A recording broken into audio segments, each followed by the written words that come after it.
Good evening, everybody. It's my great pleasure to be here. Welcome you to tonight's event. The topic is China-Mongol relations.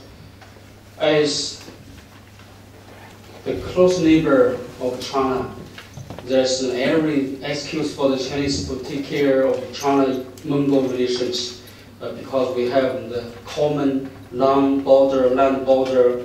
Of course, we have many other in common, both as transitional countries from the former socialist system, communist system. We have a lot in common, for example, like social polarization, like corruption, like environmental challenges.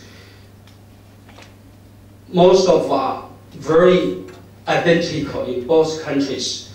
And we know as a hinterland nation, for Mongolia is very important to export its raw materials with access to sea land.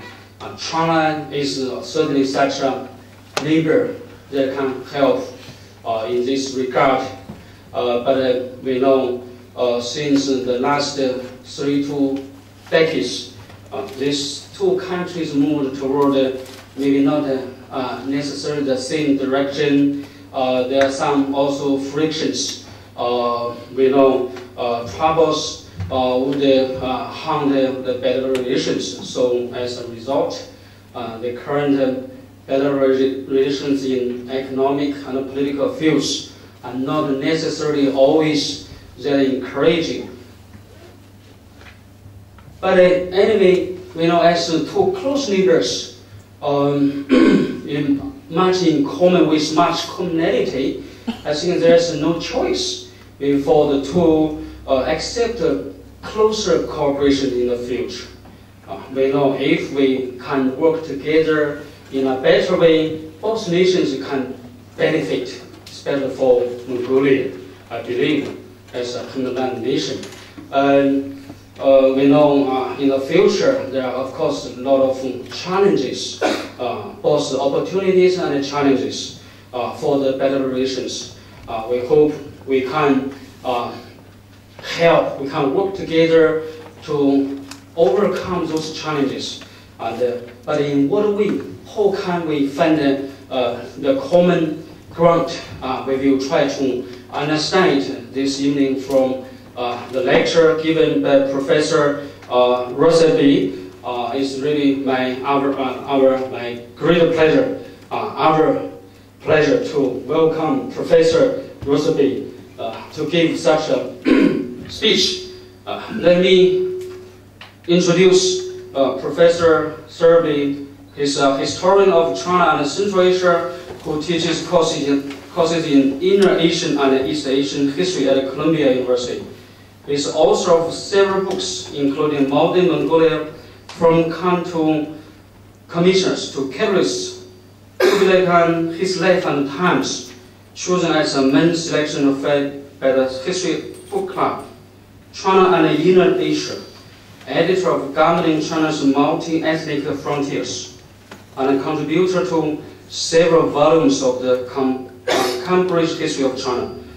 He has helped to organize exhibitions at the Metropolitan Museum of Art, at the Cleveland Museum of Art, and at the Asian Art Museum of San Francisco.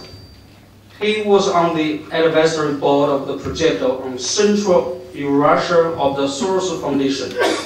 He is author of numerous articles and speeches and traveled repeatedly to Central Asia and Mongolia.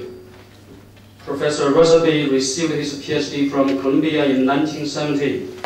By the way, Professor Rossabi just landed in Beijing at 4 o'clock this afternoon because of delay directly from New York City. It's really a long flight, 13 hours. And just had dinner, we had dinner together. And he will depart for Ulaanbaatar at 1 o'clock tomorrow. It's a really very tight schedule, very efficient professor. we should make a full use of his presence to learn from him. It's hard. Okay, well, please join me to welcome for such a splendid lecture.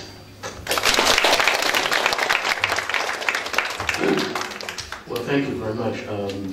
I was planning to change before this lecture, but I got in kind of late because of maintenance problems on the plane, so you'll have to forgive me for not being all spruced up. By 1 o'clock, he means 1 o'clock this evening, I'll be going off to Mongolia, which should be interesting.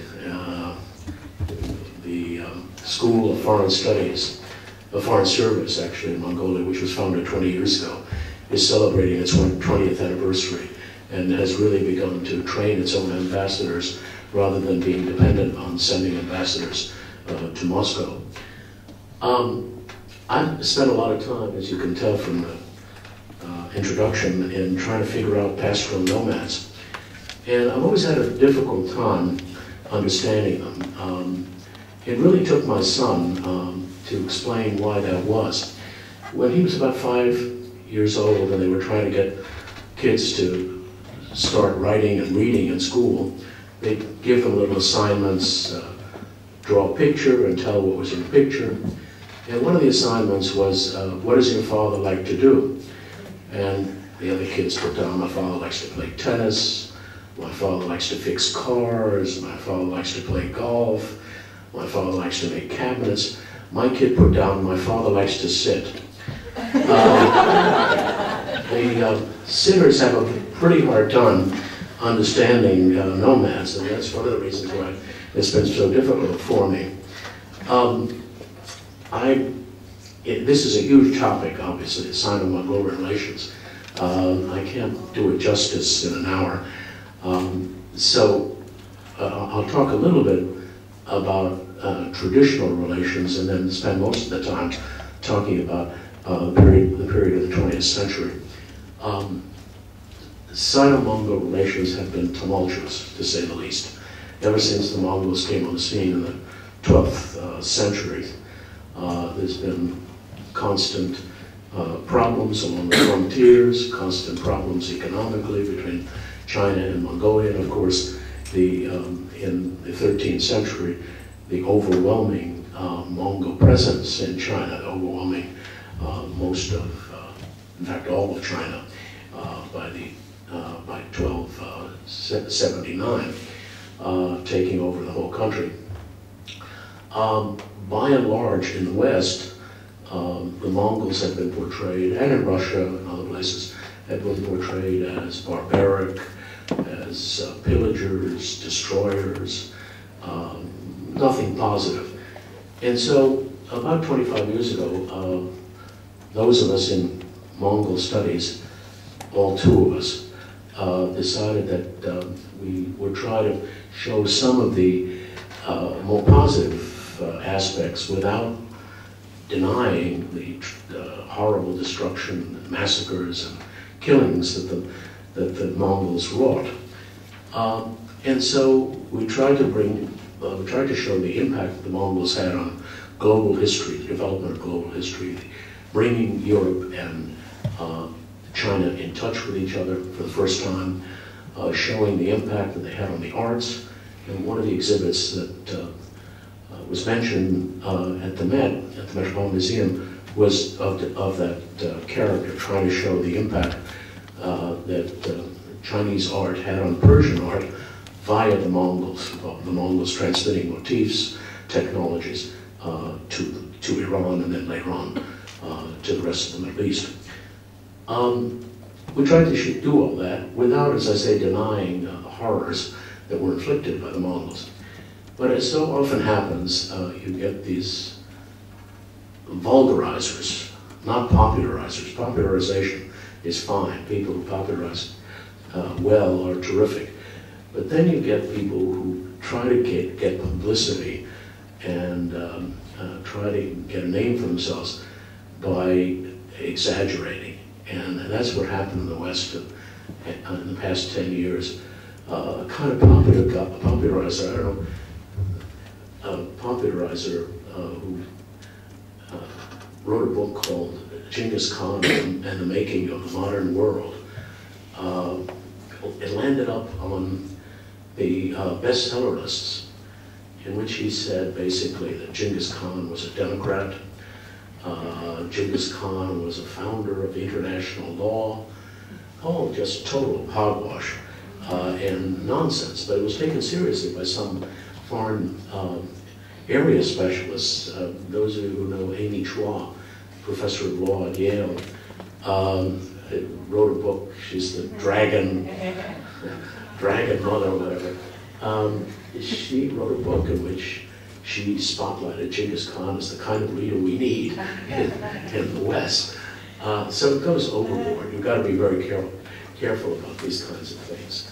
A more balanced view would be that the Mongols did a tremendous amount of destruction in North China in particular, and yet fostered a kind of cultural and artistic renaissance in China, supporting great painters such as Zhou Mengfu, supporting textile production, bringing in Persian astronomers and doctors who introduced principles of Persian astronomy and medicine into China. So they did quite a bit in terms of a cultural and artistic diffusion, which you wouldn't expect from a group that's so often associated with the military. Once the Mongols withdrew from China, they weren't ultimately defeated, they withdrew, there was a kind of continuous tension between the Mongols and the succeeding dynasties, particularly the Ming dynasty. The Chinese became paranoid about somehow or other another invasion by a Genghis Khan-like figure in the 15th and 16th centuries. With no hope of that. The Mongols split apart, fragmented, and that's been one of their problems ever since. They find it difficult to come to some sort of unity. Let me give you just one example. The multi-party political system started in Mongolia in 1990. For a population of 2.2 million, there were 21 political parties that were founded. And that lack of unity, that disunity, has often plagued the Mongols. It certainly plagued them in the 15th and 16th centuries. And there was no real danger for China. But the Chinese sent embassies, they sent military expeditions into Mongolia, 5 military expeditions in the early 15th century to crush the Mongols. No hope. None of the Mongol leaders was able to unify the Mongols as Genghis Khan had done. One bright idea one of the Mongols came up with in the late 16th century was to try to use religion as a base for bringing about political unity. And so he invited a Tibetan cleric to come to Mongolia to teach the precepts of Tibetan Buddhism. The cleric came up, was very successful, converted much of the Mongol nobility, and the Mongols rewarded him by giving him the title Dalai Lama and sending him back to Tibet and helping him win against the other Tibetan sects in Tibet. Although the Mongols converted to Tibetan Buddhism, it did not translate into political unity. And the Mongols continued to be fragmented when the Qing dynasty came on the scene in the 17th century. At one point, one of the Mongol leaders challenged China in the late 17th century and probably could have done some damage. He had unified many of the Western Mongols. But by that time, Russia had entered the scene and had moved into Siberia, and the Russians and the Manchus came up with an agreement, the first modern treaty signed by China in 1689, which made this Mongol leader very vulnerable. He was finally defeated by the Qing dynasty, and from the 1690s to 1911, Mongolia was under the rule of the Qing dynasty. Now, I'm going to give you the Mongol point of view, because I think it's important to get that in front about this period and about the 20th century. The Mongols feel that it was an oppressive period, the Qing period, that Mongolia was pauperized by exploitation by Chinese merchants who would come up to Mongolia, and the Mongols only had things to sell in the late summer and early fall when their animals had been fattened up and when the wool and other animal products that they had were available. Chinese would go up, supposedly, in winter, and they had nothing to sell them, but they needed products. There was an inequitable relationship between China and Mongolia because certainly China didn't need anything that Mongolia produced, but the Mongols needed a lot that China produced, everything from craft articles to grain and everything else. So the Chinese would come up and say, we'll give you this, and there'll be a loan, and you'll pay me back when you have products to trade with me. Well, the loans were at such high rates of interest that once supposedly a Mongol noble or a Mongol herder took a loan, he or she would be in debt permanently. So the Mongols feel, to an extent, properly, that there was considerable exploitation. They like to show you in the museums the horrible kinds of wooden boxes that Mongol prisoners were placed in when they somehow or other transgressed upon the regulations or laws of the Qing. And they view this period as a very negative one in general in terms of their history. And that is a basic problem because the Mongols today still look back on that period. They don't view the Chinese in the same way that they view the Russians. The Russians, who took power and had considerable leverage in Mongolia in the 20th century, have a very positive image in Mongolia at the moment. China does not. And I think in part it owes to that period from the 17th to the early 20th century when, from the Mongol standpoint, there was considerable exploitation.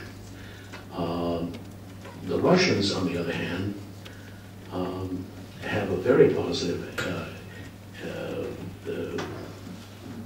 view because, in part, Mongols don't fear any sort of Russian population moving into Mongolia. They're not afraid that somehow a ton of Russians will move into Mongolia and swamp the Mongolians there.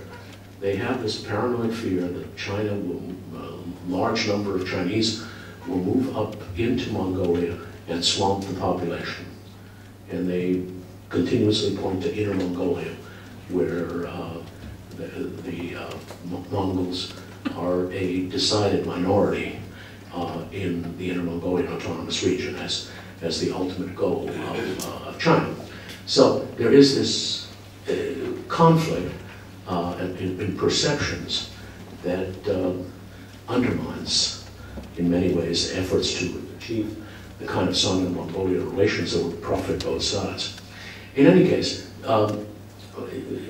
there was no, what's interesting is that unlike Xinjiang, where there was considerable turbulence during the period of the Qing dynasty, there was hardly any in Mongolia. One sort of half-hearted rebellion in the 1750s, but other than that, there was no attempt to break away from the Qing dynasty. Some people attribute that to the influence of Buddhism, which was heavily favored by the Manchus, and which supposedly kept the people from attempting any sort of breakaway from the Qing. In any case, whatever the reason, there was no major outbreak against Qing dynasty rule. 1911, Mongols had a great opportunity to break away. Qing dynasty collapses, considerable turbulence in China, and again, what prevented them from doing that was internal fragmentation. Too many leaders in conflict with each other. The head of the Buddhist establishment was not a particularly great role model. He was the last of the so-called Buddhist popes of Mongolia. Had syphilis, had all sorts of other problems, was involved in all sorts of alcoholic banquets of all sorts. Not a great role model, and the result was that he couldn't serve as the unifying force for the Mongols. And the other members of the nobility, again, were at each other's throats. And so from 1911 to 21 is a chaotic period in Mongolia, which could have been the period when they did, in fact, establish their independence. Instead, some bizarre people wound up in Mongolia. Chinese warlords, white Russian generals fleeing from the Bolsheviks in the Soviet Union, Japanese spies and Japanese-supported warlords, and then the wackiest of the lot was the sort of bloody Red Baron, kind of wacko guy who came into Ulaanbaatar in 1921, and at first was regarded as a savior because he established peace. But then it turned out he was anti-Semitic, anti-black, anti-Oriental, anti-everything imaginable, and unleashed a bloody reign of terror in Ulaanbaatar for several months, which reached the point where a number of Mongolian nationalists appealed to the Soviet Union for help. They didn't appeal to China, partly because China was in a mess itself, but also because of the residual feelings about the Chinese that the Qing had left behind. These nationalists, very unclear to me whether they were really communists. They were regarded as great communist figures in Mongolian histories, but very few of them really knew much about Marxism, Leninism, or anything else. So it's, I think that they're more patriotic than they were socialists. In any case, so they appealed to the Soviets came in, and from 1921 to 1990, the Soviets had considerable leverage in Mongolia.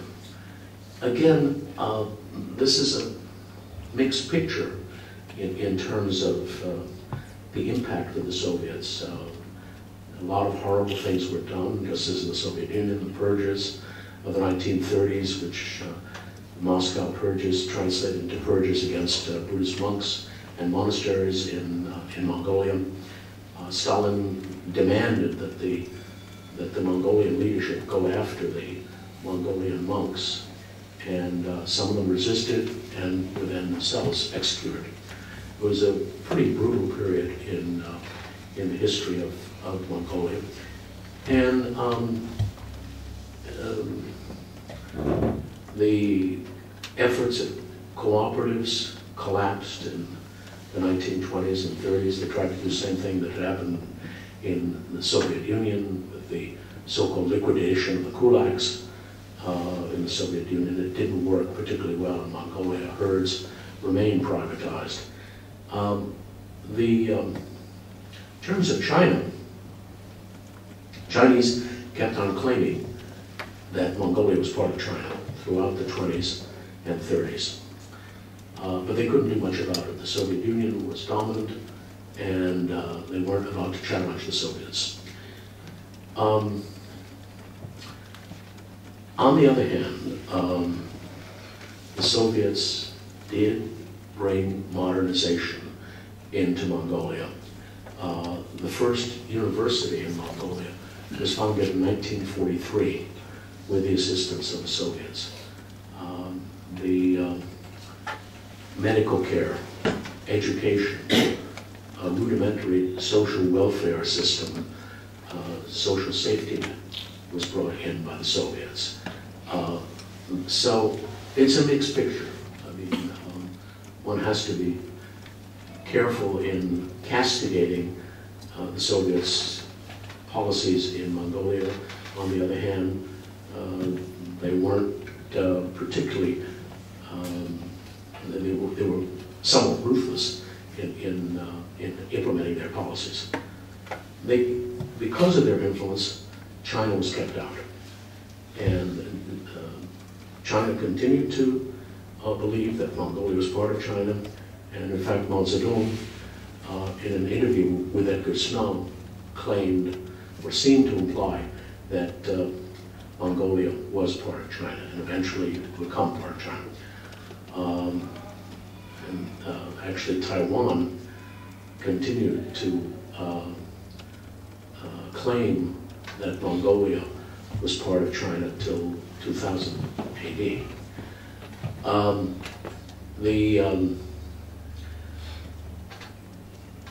In effect, the Chinese were on a losing hand at this point. They simply didn't have the power in the 30s and 40s to do very much about their claims to Mongolia. In 1945, they had a particularly bad sort of event occur. In 45, as part of the Yalta agreements, Stalin dictated to Chiang Kai-shek that there be a plebiscite in Mongolia to determine whether Mongolia wanted to be independent or whether it wanted to be part of China. Chiang Kai-shek had to agree to that. And of course, in January of 46, 100% of the Mongols said that they wanted to be independent. Great surprise.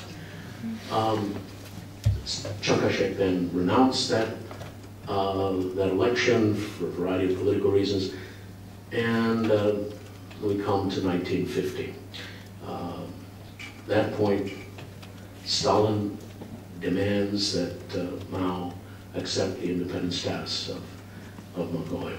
And 1950, the treaty is signed where that is accepted. Once that treaty was signed, Chinese-Mongol relations entered a very stable and peaceful period. Chinese laborers went to Mongolia to build buildings, to construct railroad line. The Mongols, one of the major problems that they face is a very low population, very small population, so they can't undertake major infrastructure projects without external labor. So things seem to be going swimmingly for Sino-Mongol relations. And this was perceived as somewhat dangerous by the Soviet Union, particularly as the Sino-Soviet period, the Sino-Soviet conflict heated up. At one point, Mongolia had to decide which side to go with. And they had, at that time, a secretary of the Chinese Communist Party who was married to a Russian woman. They had indelible links with the Soviet Union. They had the potential of getting much more economic assistance from the Soviet Union than from China.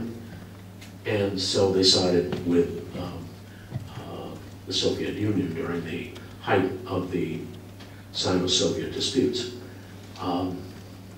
The period from the early 60s to the 1980s were propaganda on both sides. If you've read it, it was horrendous.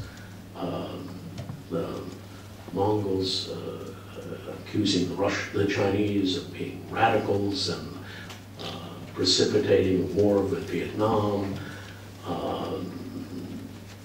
doing all sorts of brainwashing and so on and so forth, while the Chinese were pointing out that the Mongols were the lapdogs of the Soviet Union, was no way in which relations could be restored. It was only when the Soviet Union, under Gorbachev in particular, began to realize that it made no sense to maintain a continuous conflict with China. And the Chinese recognized the same, that by the early 1980s, early to mid-1980s, a kind of a restoration of Soviet-Chinese relations began, and Mongolia joined in. In the case of the Chinese rapprochement with the United States, it was the ping pong players, American ping pong players being invited here in the early 70s to play with the Chinese ping pong team. In the case of the Chinese and the Mongolians, a Mongolian wrestling team was invited as the first step in this kind of reconciliation, and it worked. The Mongols actually beat the Chinese. They are terrific wrestlers. And terrific horsemen and terrific archers. Skills that had been bred into them, I guess, for 800 years. The relations began, and in 1990,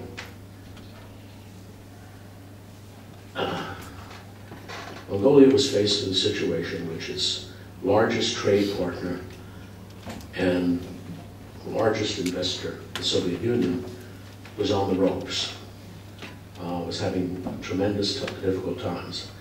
Almost all of its trade had been with the Soviet Union or the Eastern European bloc. Almost all of its technical assistance came from those areas. And in 1990, they broke away from a one-party political system, the Mongolian People's Revolutionary Party, and started a multi-party political system. And as I said, they had 21 or so political parties for that first election. The question was, who do you turn to? You've got to shift your economy to an entirely different way. You've got to think about moving away from the Soviet Union. The Soviet Union doesn't offer you much anymore economically. Logically, it ought to have been China, because you're right next door. You see Chinese technical assistance, see greater trade, greater investment, and so on and so forth. But instead, the Mongols went with the international financial agencies because of the history of past relations between China and Mongolia. They turned to the Asian Development Bank, the IMF, the World Bank, and the U.S. Agency for Economic Development, the Japan International Cooperation Administration. All of these agencies, all of these acronyms started streaming into Mongolia, some of whom shouldn't have been there. There were just some who came in the 1990s, brought over by foreign governments, gave incredibly poor advice to the Mongols. I remember meeting, one of the best things that the Soviets and the communist government had done in Mongolia was to provide a meager pension for herders. Very unusual for that to happen, a pension system for herders or for peasants. But they started that, and it was working out very well. Peasants, the herders didn't have to depend upon their sons in their old age.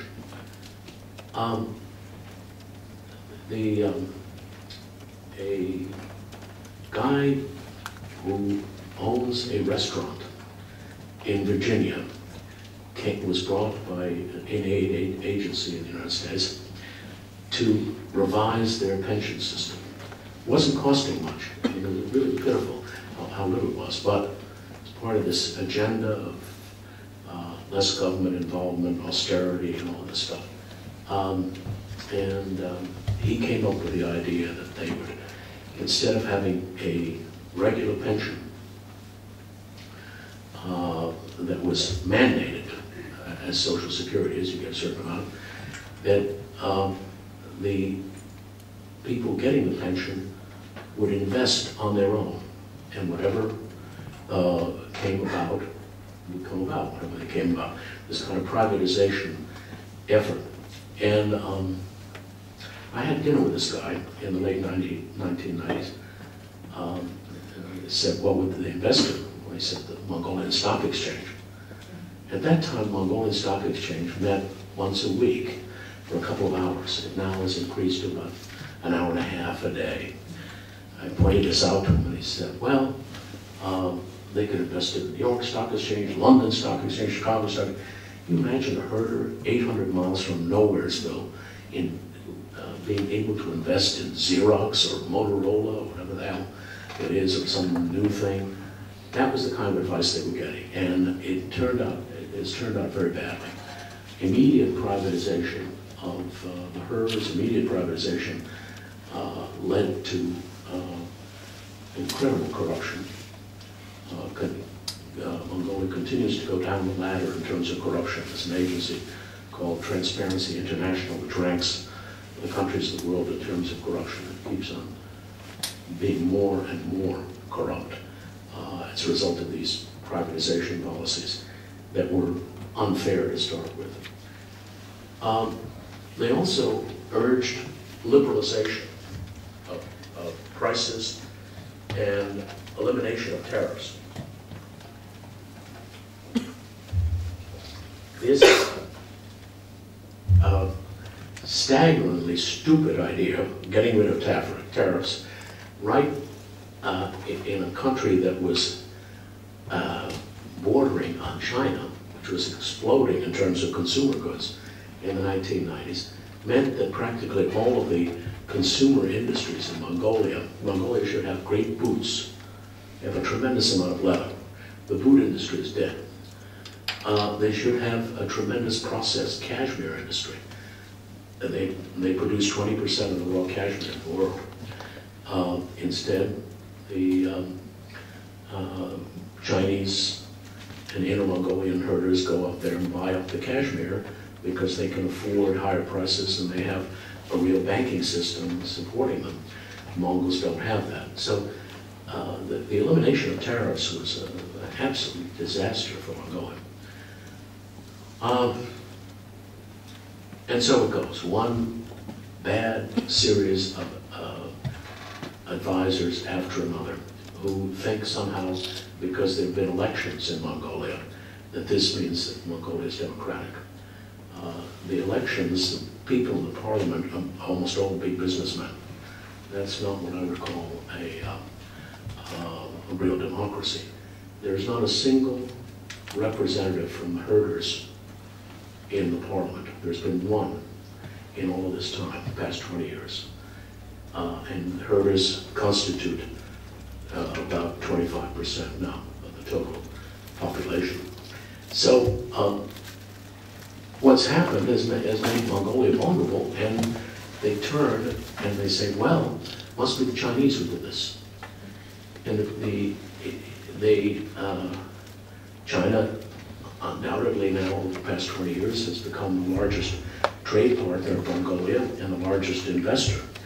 But a lot of these policies came not from the Chinese, but they came from the international financial agencies who didn't understand the ramifications of these things. China has actually profited, but they needn't have profited so dramatically if the advice had been more conducive to Mongolia's interests. Constantly, the IMF even today, and the Asian Development Bank tells them that, the American advisors all tell them that they have to have a balanced budget. When you think of what the United States balanced budget looks like, with $13 trillion that we owe to various people, this is a wacko piece of advice. Ironic that we're telling people to have a balanced budget in the United States when we are among the world's great debtors.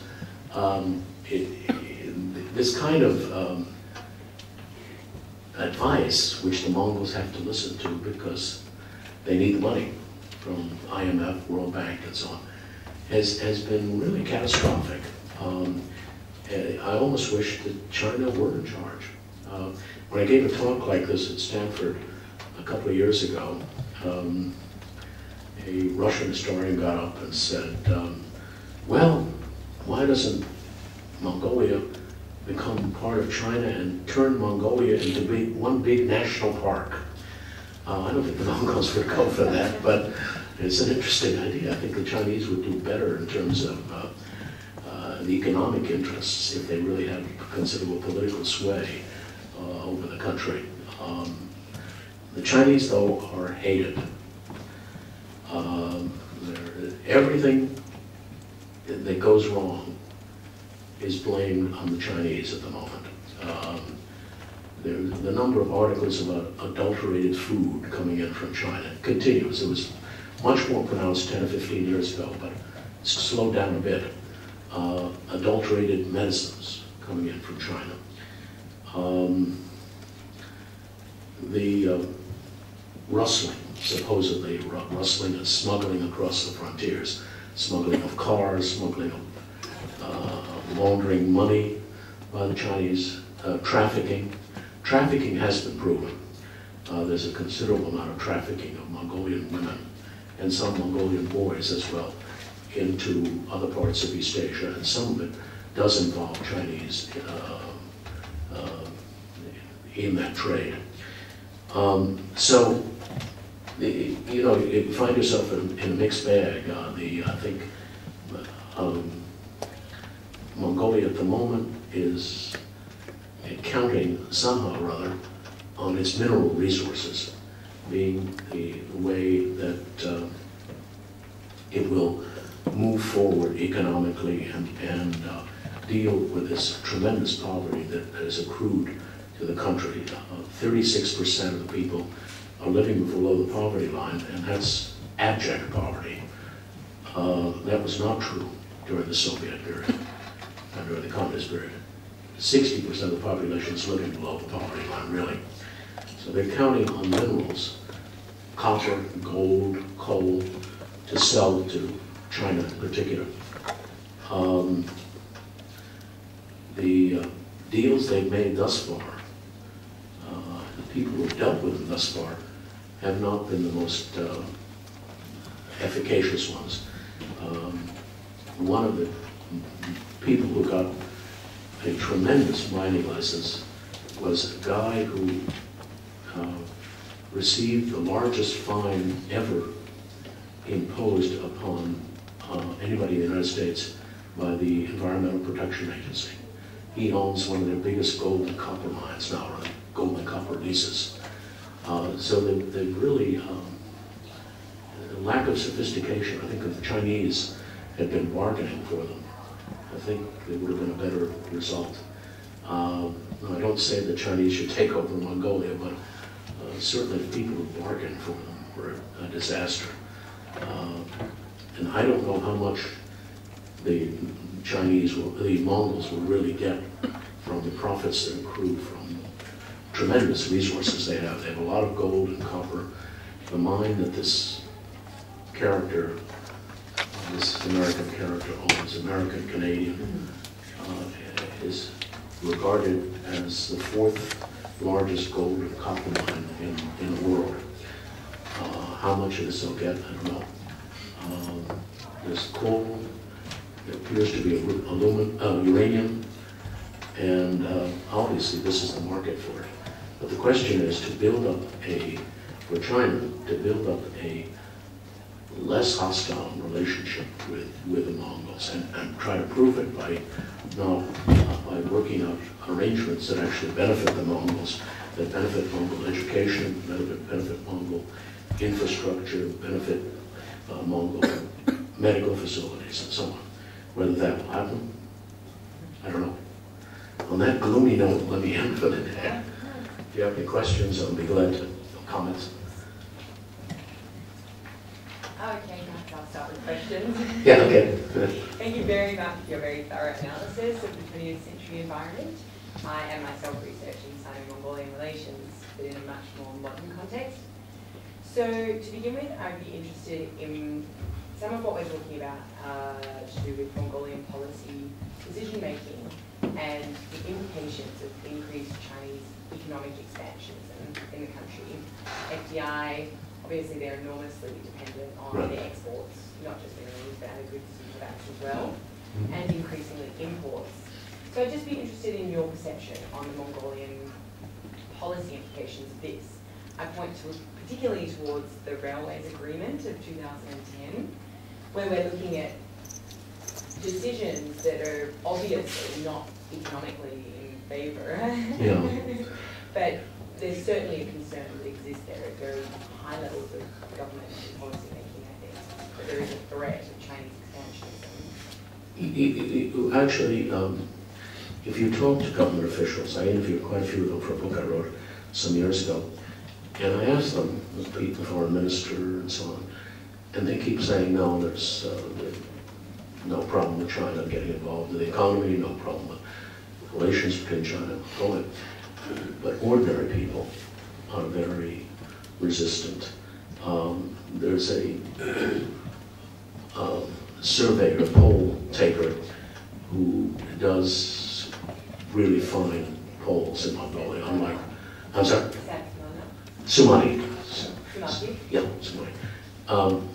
He asked, one of the questions he asks every quarter is which country Mongolia should align itself, or how it should deal with other countries. And invariably, the country that gets the most mentions is Russia.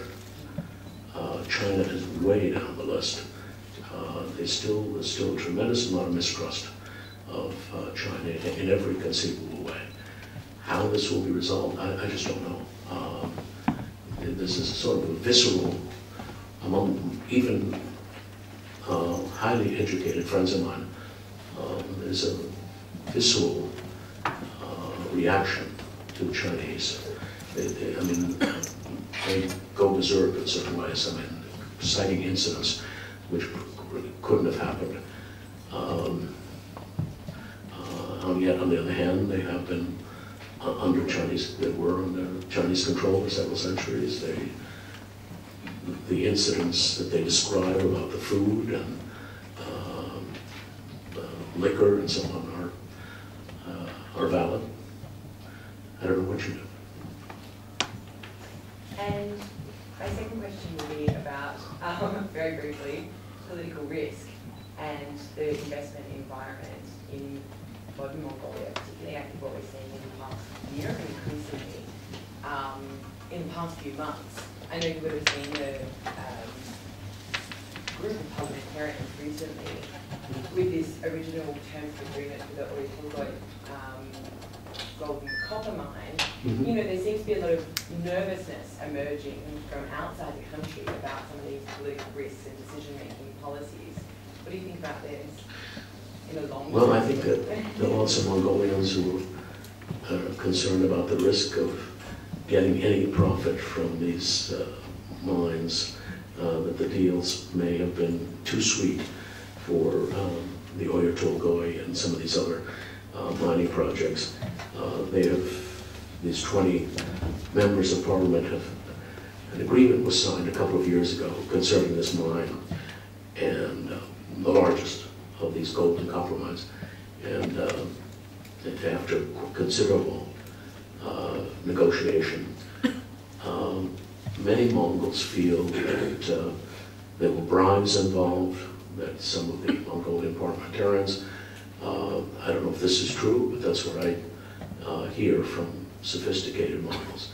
And that's how it got through, the deals.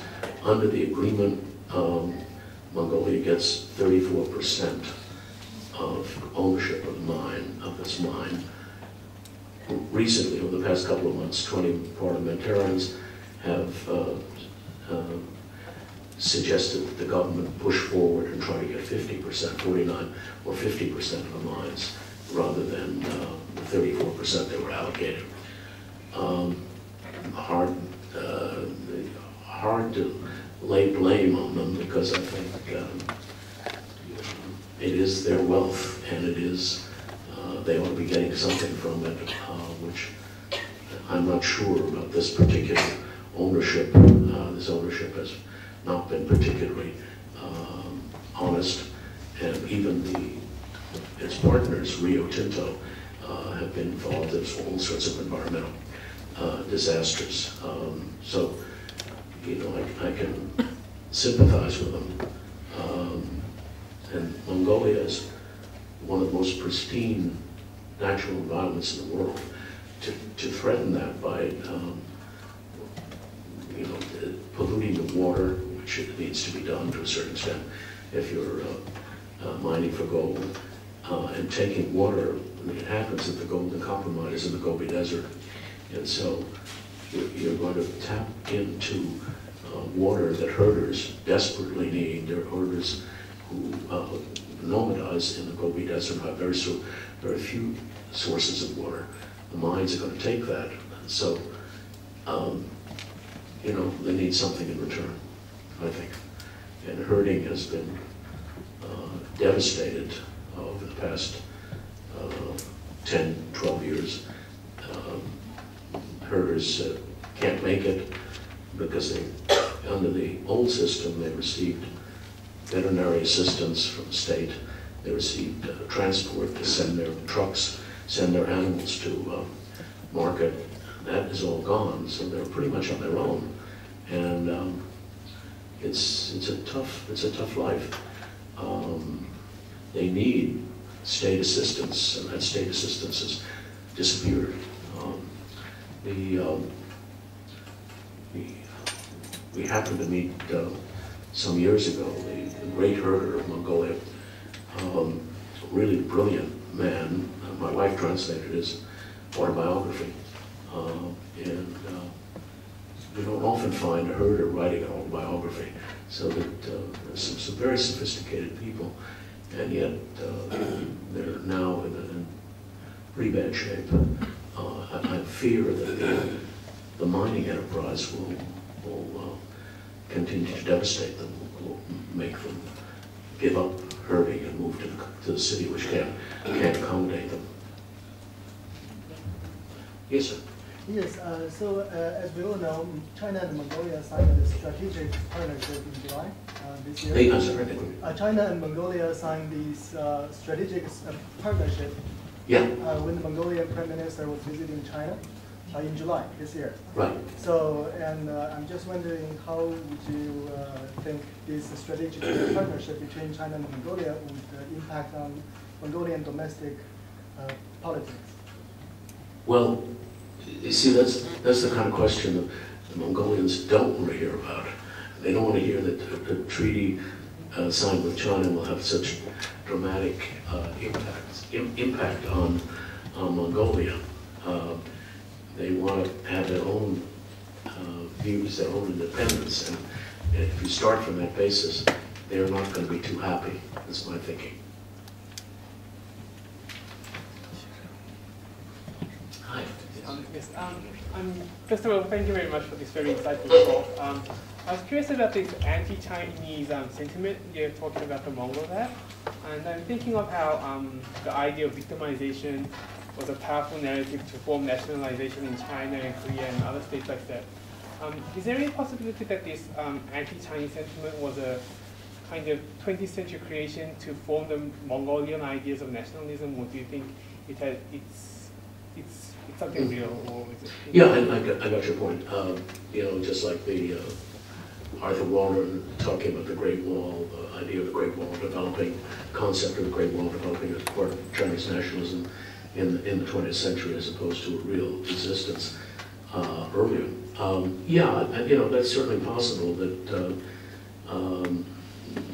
but I think there is so much more in the Qing. We're discovering so many more anti-Chinese tracts and hostility towards the Chinese, and I think it does precede the 20th century. It may have been exacerbated and accelerated during the 20th century as part of the attempt to distinguish or to develop Mongolian nationalism. That's certainly a possibility, sure.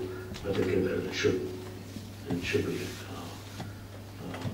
added to the list of factors contributing to anti-Chinese feelings.